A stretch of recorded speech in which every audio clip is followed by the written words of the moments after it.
Today on Inside Reproductive Health, I'm joined by Dr. Mark P. Trolice. Dr. Trolice is Director of Fertility CARE, the IVF Center in Winter Park, Florida, which is outside of Orlando. He's a professor of OBGYN at the University of Central Florida College of Medicine, also in Orlando. He is responsible for the medical education of OBGYN residents and med students there. He's a double certified physician in REI and OBGYN. He holds the unique distinction of being a fellow in all three American colleges of OBGYN, of surgeons, and of endocrinology. He has received the Physicians Recognition Award from the AMA and awards for social responsibility, advocacy, and medical education. A lot of that is what we're going to be talking about today. He has a podcast called Fertility Health, and earlier this year, he released a book entitled The Fertility Doctor's Guide to Overcoming Infertility, Discovering Your Reproductive Potential and Maximizing Your Odds of Having a Baby. Dr. Trolice, Mark, welcome to Inside Reproductive Health. Thank you, Griff. It's my pleasure to be here, and congratulations and thank you for all your advocacy. You're a voice for the fertility warriors, and so I greatly appreciate that as a patient that I was, as well as a professional. Well, I appreciate that, and the reason I do it is I try to create as much content as possible so that I'm relevant, because I think it's binary. Either someone's relevant today or they're not. So I'm constantly advocating creating content. I usually don't ask people to write a book, but you went ahead and did that without anything that has to do with me. But you created content, and a book is a long form way of doing that. Was this something that had been brewing for a while? What made you decide to write the book? I love writing, and I have such a unique story of being a patient for 10 years. My wife and I struggled with infertility, and we went through everything, Griff. Multiple artificial insemination IUI cycles, she's had surgery, I had surgery, then a lot of IVF complications. It was daunting, overwhelming, it was surreal, it was suffocating. My patients would cry while I was a physician, my patient would cry to me during the day, and my wife would be crying at night. It was just inescapable. And time goes by like that, and it also stands still at the same moment. And you're in limbo, your life is in limbo. So after the 10 years of significant disappointments and dramatic roller coasters and all the upheavals, we designed our family and resigned ourselves to adoption. And we adopted our 5 little angels, and I was older than I would have preferred to be originally, but nobody's life is the way we wanted it to be. And I think the key to life is adjusting to what is in front of you. You play the hand you dealt as best as you can. And we did make lemons into lemonade because we absolutely adore our children. So that story was always a part of me wanting to share. And then I looked on the market, and I did not see a real fertility guide that would help patients, that was written by a reproductive endocrinologist and a fertility specialist. There's books out there by nutritionists or attorneys or people in science, but nothing by a clinician. So I saw that need, and I just poured my heart into this book to share my journey to some degree, but also providing patients with evidence-based medicine. You know, our field, Griff, is such a risk of exploitation, unfortunately, because of self-pay, not enough insurance coverage, and the potential upcharges without real good evidence to support that. So I consider myself an advocate, and I made the book a way that whether you're interested in just thinking about getting pregnant right now, or you're along your journey and it hasn't happened, or you've really gone through and you're at a crossroads of, do I do IVF, do I do adoption? This book was meant to be able to help you through this with coping strategies, stress reduction, science, real stories of other patients. And I just wanted to be there for the patient, to have a resource that could help them through this. Was that your intention in the book to help them explore some of the options in terms of things that you might not agree with? You mentioned certain services or certain add-ons where there's less scientific evidence or very little scientific evidence or still emerging evidence. Was your intention to call out a few things specifically that are becoming more common in the field that you don't feel like are warranted yet? I did this in a way that after being in the field for 25 years, I've seen a lot, and I review medical records of other practices and what patients are receiving for recommendations as well as procedures and treatment. And of course, you evolve in your field. Years ago, infertility, and you do maybe a couple of cycles of IUI, then you do a laparoscopy. Now, the days of doing a diagnostic laparoscopy for infertility are long gone. Like other procedures like postcoital testing or just doing a whole plethora of hormone testing. Those are things that evidence has not supported them being used any longer. So things that are outdated, I call out to patients to say, look, if your doctor is recommending these things, it's really important to ask why and to question, always question, right? Respectfully, of course, but it's a mutual respect, your relationship with your physician. Physician has to respect the patient's needs. We're not there to tell a patient what to do. And I really get bothered when I hear patients say that, well, my doctor said I had to do this or I had to do that. Well, the field of infertility, not necessarily reproductive endocrinology, but specifically infertility, is by itself elective, right? The patients choose. It's not urgent per se, medically speaking, but it's a psychological urgency and a biologic need. But patients have options. I remember when I was taking my board examination, my oral exam on the infertility section, every question I answer is with options. And the examiner finally looked at me and says, you don't really answer questions, do you? I said, and I just panicked. I says, tell me why you said that. He says, well, every question I give you, you give me all the different options. I said, well, I think that's our responsibility. I said, infertility is not 100% successful with one particular treatment option for a patient. Our obligation is to provide appropriate medically evidence-based treatment options. First, diagnose, of course, with appropriate procedures. And then you give them options, but talk about the statistics, likelihood, applying it specifically to the patient, as well as the cost. In Florida, it's not mandated, but I'm working with advocacy groups to do that, also with physicians.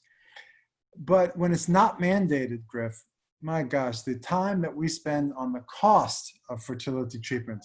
In states that are mandated, I would envision that you spend this much money on cost and this much on the medical problem, right? Well, with Florida, unfortunately, other states that don't mandate, there's a lot of time with cost because it becomes a numbers game. Well, what's the cost of 3 to 4 cycles of IUI and how much does that equate with an IVF cycle?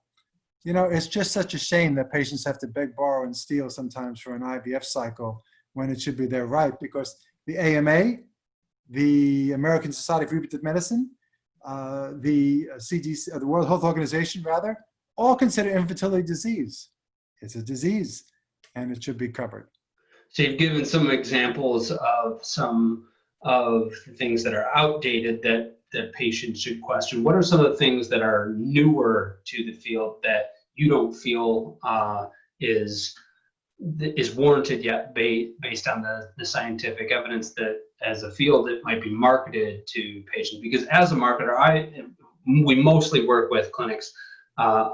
We mostly market to help bring patients in the door, and then there are things that we do to try to help convert patients along the treatment. But I can't say if somebody should just be doing ICSI only, or if someone should be doing PGT. Or as a clinician, I stay, or as a non-clinician, I stay away from that. What are some of the things that you think that I should know as a marketer that you feel are maybe we should be slower to market right now? Well, I wasn't going to mention this, but you brought up ICSI, right? Where you take the single sperm and inject it into the egg for severe male factor. Why do some clinics do more than 90% ICSI and other clinics doing 50%? Different patient populations, they may be charging for ICSI, unfortunately. We include it in the fee. It's a terrific question though. The two things that are out there that are potentially exploitative is egg freezing and PGT.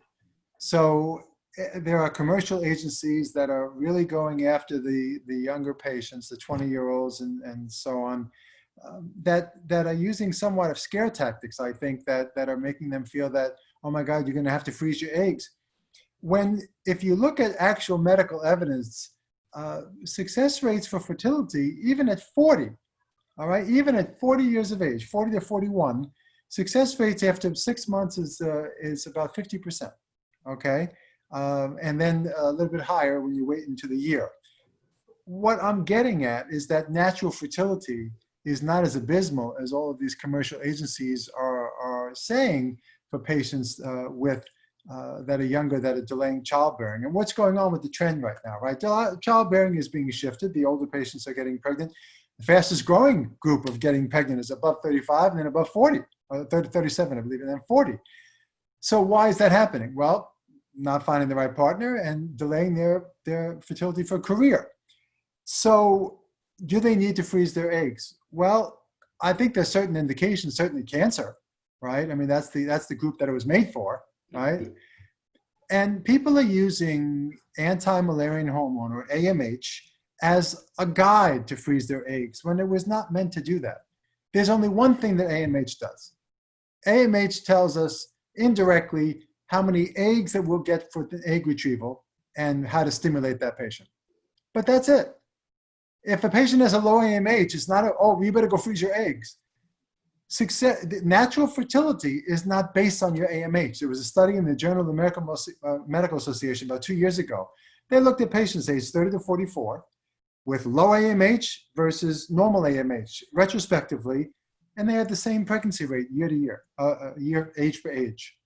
So AMH isn't used by that. It's important to always give patients medical evidence and realistic expectations, particularly in our field, Griff. Why? Because it's so emotionally charged.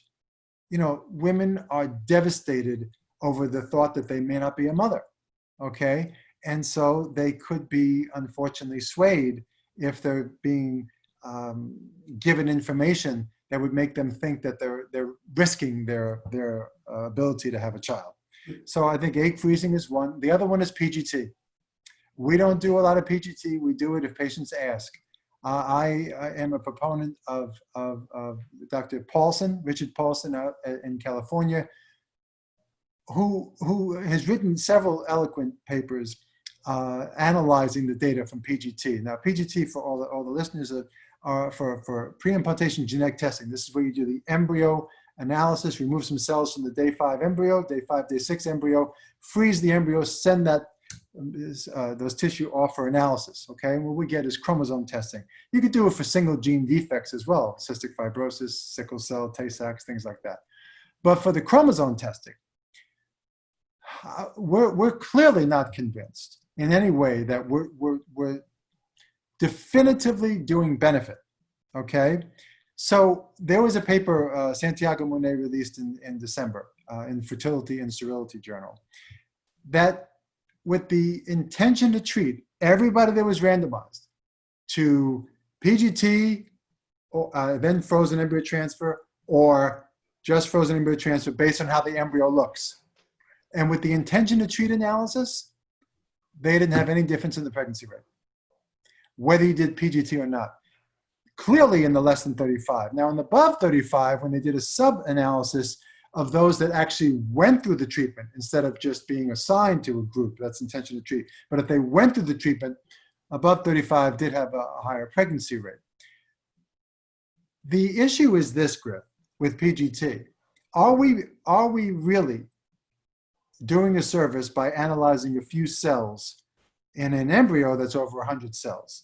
We know, because we're testing the area that's the future placenta.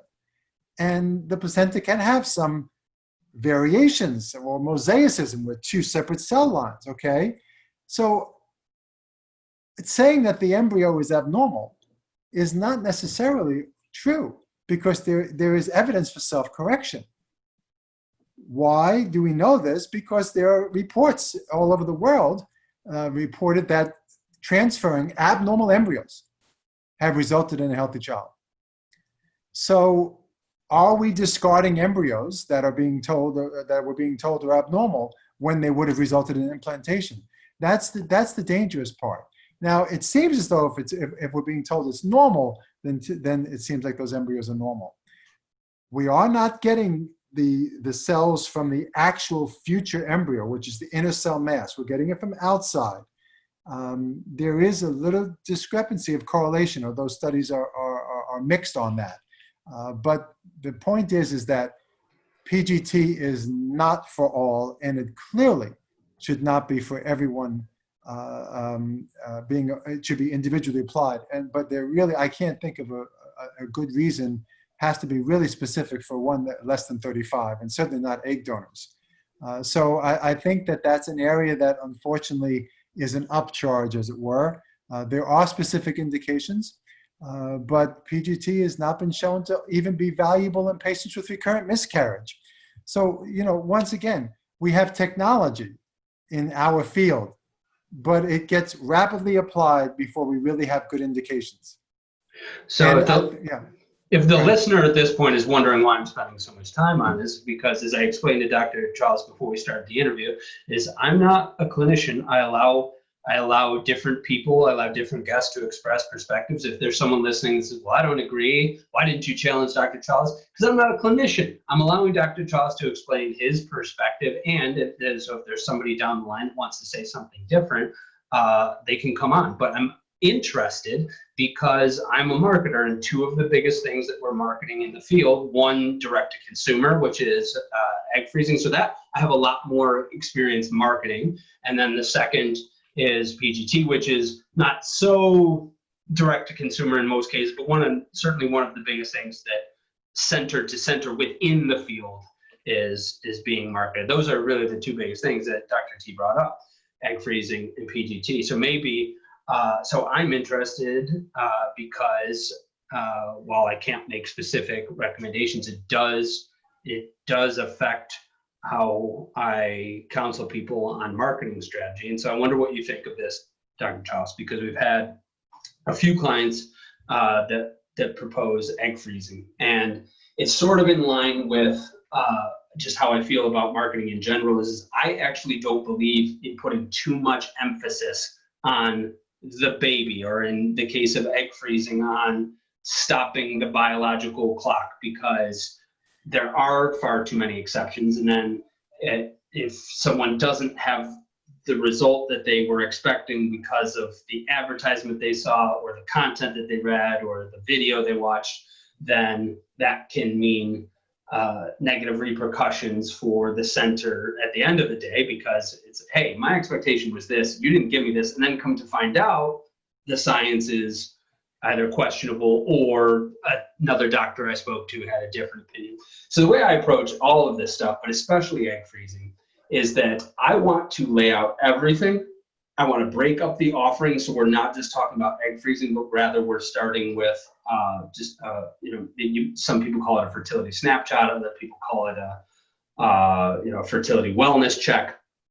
Marketing more of that as opposed to just as to egg freezing being the end all. And then I ask all of the partners of the group to talk about their feelings about egg freezing, because within groups, the opinions often vary wildly from partner to partner.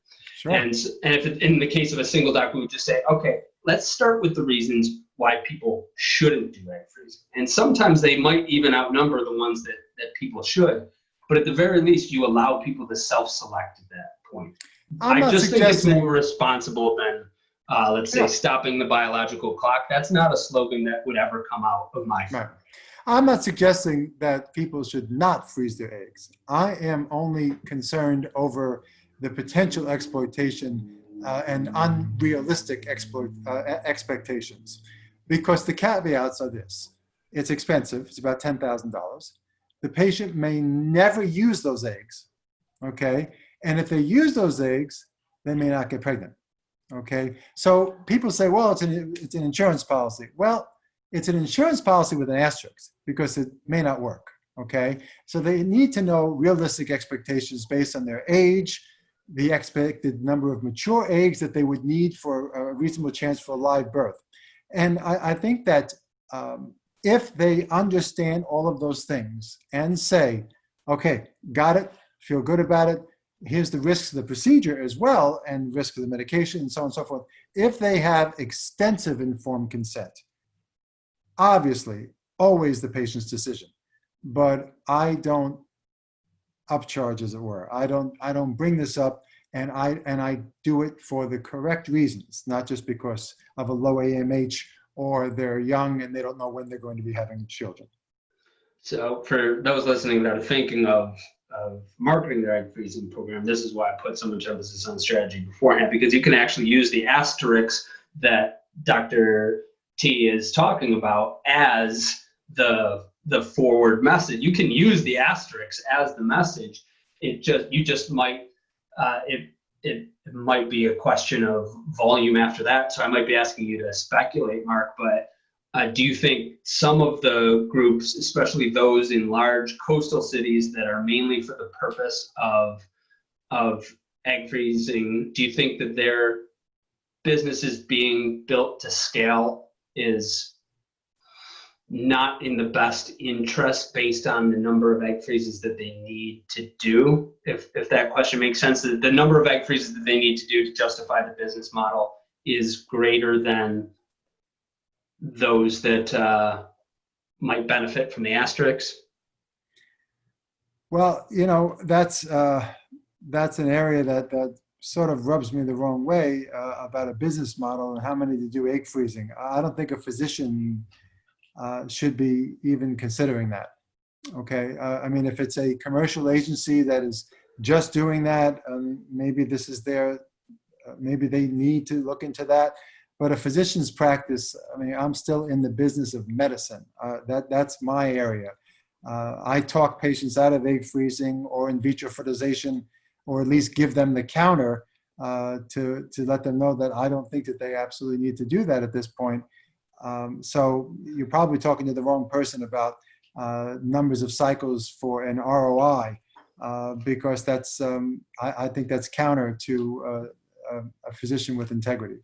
I think that was the candid answer to the perspective that I was looking for. For PGT, do you think this is something where we're just early and you're not seeing, based on what we're biopsying right now, you don't think that PGT merits being an upsell to people? Do you think it is something that testing embryos before implementation will eventually become the state of the art? Where do you think we are in that? Well, I don't know if my opinion is that important, but I would say that PGT is a robust technology that is very exciting. The ability to do pre-implantation testing of an embryo has enormous potential, okay? But I don't think that we truly know right now to whom we should offer. I let all of my patients know that it's available, but I say, my review of the medical literature is such that I don't think it's cost effective at your age if they're less than 35.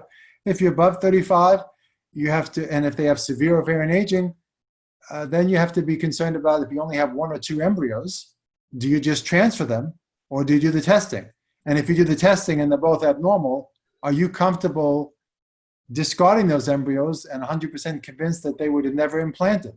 Those are the things that we talk about, But I think PGT is here to stay. The technology, the platform of next generation sequencing is the most powerful right now.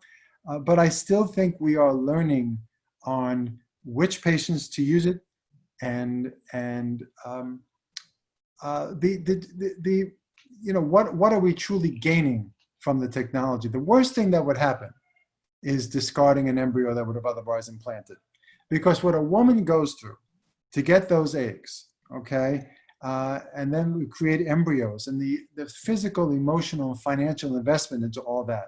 if we are not 100% proven that we're not discarding an embryo that would have otherwise implanted, okay, then I think you have to have tremendous trepidation before you embrace this technology the way it's going now. And trepidation you have, which is why I'm focused on that. And for those listening, I have a copy of Dr. T's book. It's about a lot more than what we've just delved into today. I'm painting the nexus between who you are as a business owner and a practice owner, as an advocate for the community, and you believe in advocating this way because you went through infertility. You know how much it costs. You know how much it costs physically to retrieve those eggs. You know how much it costs financially, especially in a state like Florida, which 45 of them are similar, and for so many people. And so two of the things that you're advocating for is make sure that you are educated on these two things. And PGT and egg freezing are both things that are being widely promoted in the field right now. And you're vocal about your reservations. You've even written a book, and again, the book is about a lot more than that. But do you ever worry that you'll be a pariah? If my business goes under because I'm not offering procedures that I don't believe in, I accept that. I will never do something for revenue. Then when you cross the line once, then it's easy to stay on that other side, right? But once you do that, then you've lost your integrity. What's integrity? What's the best definition of integrity that I've seen? Is doing the right thing even when no one's looking.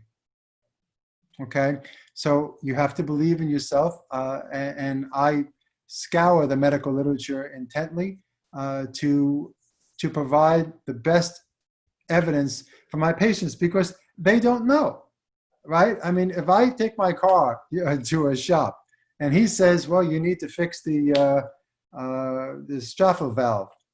Well, okay. That sounds like you know what you're doing. When you do that, they come to us without knowing. Okay, it's our responsibility. It's our ethic. It's our oath to be able to educate them as best as we know, as teachers, physicians as teachers, to give them enough information so that they could make informed consent. And that's what informed consent is. And they could just say, okay, I got it. I still want to do this. And as long as there's no medical contraindication, then we go that route. You know, and one of the chapters of the book is about me not being a good salesman. Okay, and that was about a patient who had gone through an awful lot with infertility, and she was at a crossroads. She was looking at either one more cycle of IVF or egg donation or adoption. And I felt, given her circumstance, how much she had gone through and the prognosis of trying with her eggs or an egg donor, I was leaning more toward adoption. And she said, do you own an adoption agency? I says, you know, we did for a while, but it was really, really difficult to maintain because it was just a labor of love. You know, there was no cost involved, very, very minimal fees, and it was very hard to maintain that. She says, why would you send me to an adoption agency when you wouldn't get any revenue from that? She says, you're not a good salesman. So I said, right. I said, and I hope I never become one. So I paraphrase the chapter, but a physician should never have the conflict of interest. You know, in a non-mandated state, particularly, IVF is a conflict of interest for a physician that owns his own lab. I mean, by definition, okay? Everything they do with IVF, they gain revenue from, right? Blood work, egg retrieval, embryology, that's a lot. And you can see how that could be enticing, potentially, right? Certainly from a business perspective, that's a fantastic arrangement, okay? But as a physician, I will only recommend in vitro fertilization. Certainly there's very few black and whites, Griff. I mean, no sperm in the ejaculate, tubes tied, you know, those are sort of black and white. But even those patients, okay, who come to me with a tubal ligation, A woman has her tubes tied who says, I'm here for IVF. I talk to them about tubal reversal. Now, I don't do that procedure any longer, so I would have to refer that out. But I always will talk to them about a tubal reversal so that they never go through something and say, gosh, I wish I had known about that other thing. Because patients come to me after a tubal reversal was unsuccessful, and I say, did they ever talk about IVF with them? I didn't even know what IVF was, which is awful.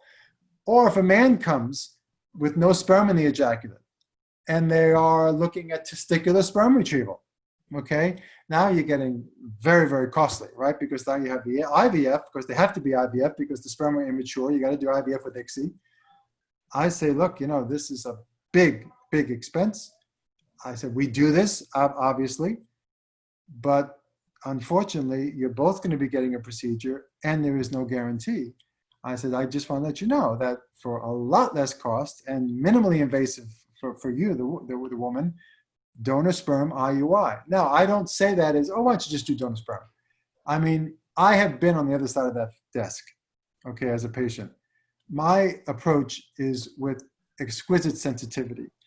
If I mention egg donation or sperm donation or a gestational carrier, I do that with saying, look, I know this is not what you originally wanted, but nobody's life is. And we could either lament that, we could either be frustrated and angry that it's not the way we originally wanted it, or we could sit back for a second, take a deep breath and say, okay, what are my options? So, and I know this to be the case when you say, I'm a bad salesman. I know that you're not pushing into IVF because you and I have had business conversations, and I know that to be the case. Now you're giving me a bit more context of why. Do you really feel that a physician owning an REI practice owning their own IVF lab is a conflict of interest? That seems pretty strongly worded. Well, I think, yeah, I could see how that's being interpreted. What I'm saying is that there is, let's say, more of a potential, okay? More of a potential conflict of interest. To clarify, do you own your own lab? Yes. Okay. Yes.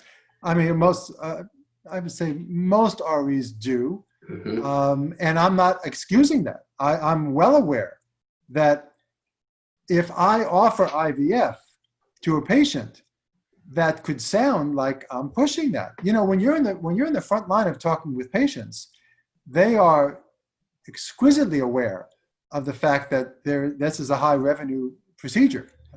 So I have patients coming to me for second opinion. He was pushing IVF because of the money that they get.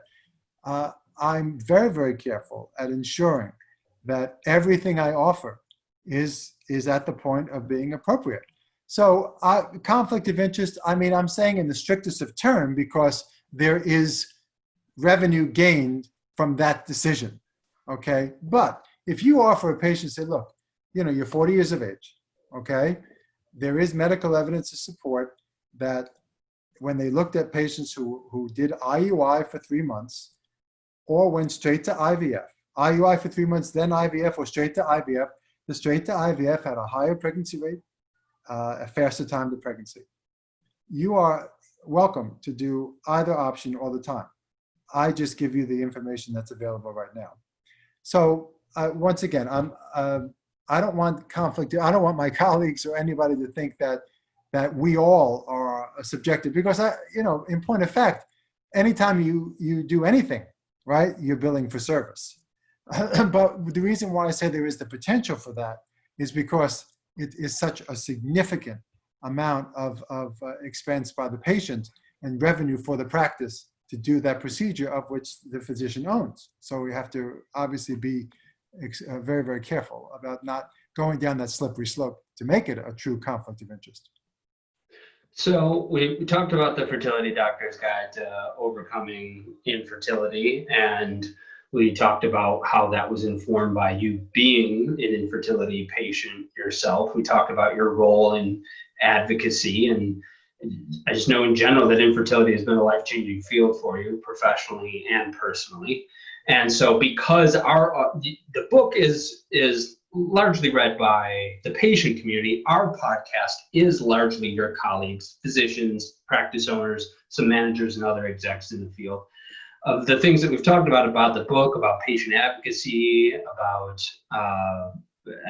the ethics in business, as you described it, and your background as a patient.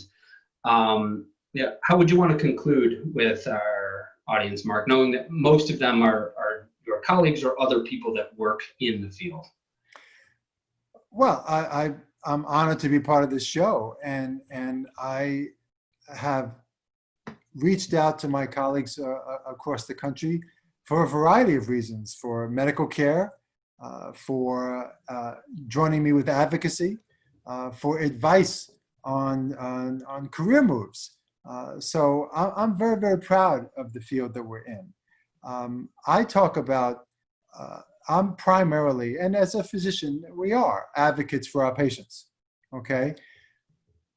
I fell in love with this field after just 1 week when I was in medical school. 1 week during medical school, I could not believe, during my rotation of OBGYN, the infertility practice, it just literally overwhelmed me. It was the aha moment. The technology, the personal connection with patients, the surgery, the psychology, so many facets in REI that I said, this is my life. This is exactly what my life is going to be. And to see what it has done the last 25 years is amazing. We have the most impressive technology that's available for advancing the ability to help people that are trying to have a child. We also report our statistics. No other field does that, okay? We have tremendous guidance from the American Society for Reproductive Medicine. So we're very, very evidence-based. And I respect many, many, many colleagues in our field in what they do. I'm on committees for ASRM, for SART, and I'm very, very proud of those associations. I, as an advocate, have to call out if procedures are being done that are placing patients in a compromising position. And I know that many, many of my colleagues agree, okay? So within our field, we know that there's always outliers. I mean, that's just the nature of every single business, right? And so, but you get 2 standard deviations are the outliers, right? But the 95%, we have well-respected colleagues whom I'm very proud to be associated in the same field. Dr. Mark Trolice, thank you so much for coming on and sharing those concerns and the rest of your vision for advocacy on Inside Reproductive Health.